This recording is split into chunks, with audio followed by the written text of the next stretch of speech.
Өнөөдөр та бүхэнд өөрийн бүтээл сэтгэлгээ болгон ур чадвараа ашиглан олон сайхан бүтээл уралж яваа шавар шаазан урлаач галтайх танилцуулж байна. Гэр хэлбэртэй сангийн байпар их шиг долоон өмсгтэй аяг зэрэг энэхүү хөөрхөн эдэллийг уралж яваа хүнийг галтай гэдэг. Тэрээр Өвөр Монголын Шилэнгод аймгийн Хөвөөчөр хошуугаар нутагтай. Өвөр Монголын багшийн их сургуулийг төгссөний дараа нутагтаа харж өдөгөө шавар шаазан бүтээл урлахын зэрэгцээ шав үлсэн ур чадвараа зааж байгаа юм а.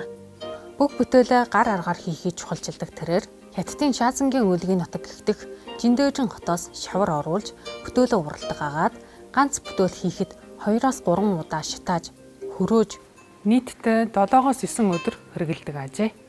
Тийм ч учраас түүний бүтээгдэхүүн үйлдвэрийн аргаар хийсэн бүтээгдэхүүнтэй харьцуулбал харьцангуй үнэтэй байдаг ажээ. 2 удаа шатаана. Нэгдүгээр удаа бол 5 чих шатаана. 800 гаруйц шатаана. Тэгээ 2 дугаар удаа нь 1200-аас дөөш. 1200 тавьч юм уу 1300 гаруйцаар 10 цагаас дөөш шатаана. Зарим нь 3 удаа шатаадаг бас байна. Одоо хийх шаардлагаар болно. Тэрээр тусгайлан хөдөө нутгаасаа аргал түүж авчираад нунтаглаж арч болгодог байна.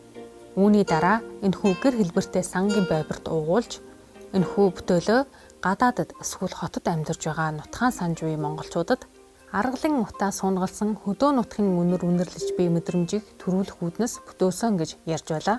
Нэг монгол гэр авсаар нэг юм шилэн лонго хух харгал дагуулж байна. Монгол гэрээс хух харгал өнөрцөр гэрээ санаж та тэр нутгийн үнэр гэж эхэлж. Нэрэнч ууг бүтээгдэхүүнийг хэрэгэлсэн Японд амьдарч байгаа хэрэглэгч аргалын арцыг уугуулад нутгаан санж амьсхан чийгдэж байна хэмээн галтай бидэнд ярьсан гэлээ.